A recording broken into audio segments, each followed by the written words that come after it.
So on the 39th floor of Canary Wharf, Wired Retail is bringing together the innovators and the big established companies trying to work out the future of commerce. So Wired always works with partners to bring alive events like Wired Retail, and supporting the startup stage is Cisco. So Cisco is delighted to be the sponsor for the startup stage here at Wired Retail 2014, and what we're actually seeing is some very interesting and innovative ideas coming forth and being pitched to a panel of judges. You don't really go to Amazon to discover new things. You go there for something you need or something you've heard about. You don't go there to learn from others what to buy.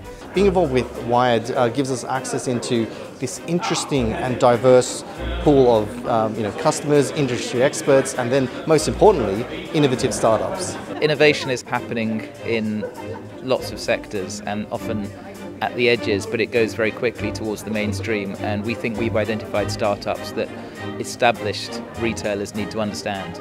One click. That's what everyone has to compare with now, regardless of your product range or your delivery options and things like that. That is the customer journey that all e-commerce companies have to compete with. You know, for the average person looking to buy something, it takes 14 Google searches.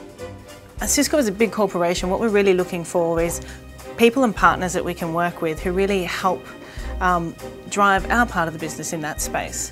So we've worked with Wired with financial services, in retail, in healthcare, and really it gives us some insight and access to small businesses that we probably wouldn't meet otherwise. So far we've had 13 different startups pitching to us. They all have different variations of retail experiences and problems they're trying to solve. And what we're looking for is something that's disruptive, something that's innovative, and something that's really going to make an impact on the retail scene.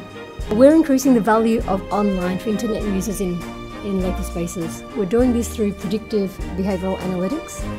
So what we have done is we've built a grid of the world with 57 trillion 3 metre by 3 metre squares, and we've given each one of these names. The standard's been excellent. There's been a real range of different businesses, some from just innovative ideas who haven't quite built their business yet to some who have more than 100 or 150 customers. What I really look for is someone who can disrupt a consumption model, someone who will be able to insert themselves in the industry and change the way people think about it and change the way people pay for it. And that's the key, is if the question I always ask is who's going to pay for that? Because when it comes down to starting a business, that's really the first question, is who your customers are going to be.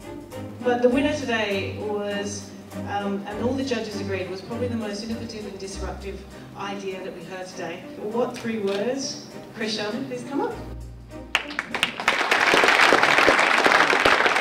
So today's been very interesting. We've seen some very impressive startups, not only just from the technology side, but also from opening up the marketplace for the entire retail value chain. It's been a really good day.